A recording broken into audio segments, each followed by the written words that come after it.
Hey everybody, Alexa here. Natalie and I are so excited to see you later this week. And we wanted to give you a heads up about something that's probably on a lot of your minds these days, which is how to support yourself and get ready to help others to play with y'all as you change how you work at Polk County. So here we're going to be talking about how you lead yourself and others through times of change. And this is not a long video. It is a short guide. There is a good reason that flight attendants tell you to put your own oxygen mask on first. This change that y'all are going through is no emergency. It's a good thing, but you do need to take good care of yourself because it's something new. And anytime you face something new, mentally, physically, it puts a little stress on your body. And that's not always bad stress. It can be good stress, but you want to make sure that you are fit to be able to navigate all of the new things you're going to be learning and doing in this phase. So we have a handy little acronym for you, of course, and it's called ADKAR. It comes from a company called ProSci. ADKAR has been around for many years, and it is there to support us in leading through change, whether we're leading ourselves in times of a change or leading others to help to grow and change. ADKAR simply stands for awareness, building awareness of the need for a change. Second, there's desire. And that's where we think about what's in it for me, what's in it for other people, so that we want to participate in and support the change. Can't make change happen if you don't know how you're supposed to change. What's supposed to be different now? That goes for us, but it also goes for the people that we work with every day. Ability. Now, we're all going to be kind of finding our way and trying some new things. So, we do need the chance to practice implementing new skills, new behaviors. And this is kind of like the training wheels time of change. And then reinforcement. So, as you get a little practice with the new ways of working, you want to reinforce what's working and you want to redirect and recorrect when you might have slipped back into past old behaviors. This will help you to sustain the change for the long term and make it stick.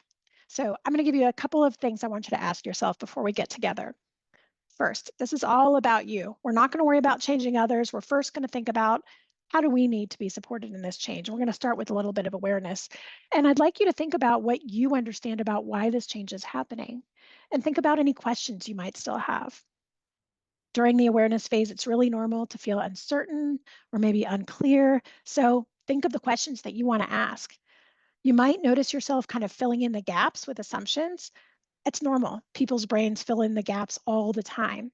Now, that's a signal, though, not to think those assumptions are purely true. Instead, seek clarity, stay curious, ask what else could be true, and then talk it out. Next, we have the desire phase. I want you to think about this. Where are you when it comes to feeling good about this change? A good question to ask yourself is, where can you find personal value in this change? What could be better or easier for you on the other side as a result of this change? And it's very normal at this stage to feel mixed emotions. You might be grieving the loss of something, you might be excited about something, all at the very same time. You might not feel fully on board yet. And you know what? That's okay. Desire often builds over time as things become more real and relevant. And the cool thing about this is you actually get to help shape the change that you're a part of. And that can build desire too, because it's your fingerprints building this. Now, it's one thing to want to change and have awareness of the change, but it's another one to be able to actually do things in the new setup. So ask yourself, what do I need to learn to be successful in this new way of working? We are going to be working differently, so we need to learn some new things. It's totally normal to feel overwhelmed and like there's like a lot to take in, maybe feel like you're drinking from a fire hose. You do not need to know everything at once. Focus on what's most relevant right now, learn a little bit, try it out, see how it goes, and learn a little bit more. Now, when it comes to ability, this is where you start practicing. And I want you to think as you learn new skills or learn a new behavior or think, oh, I could do something a little bit different. Look for those opportunities to start practicing and think about who can be your support person or people as you build confidence. It's really important to have a support structure in place as you try those new things. It's totally normal to feel a little awkward or a little less confident at this stage, trying new things, even new behaviors takes time.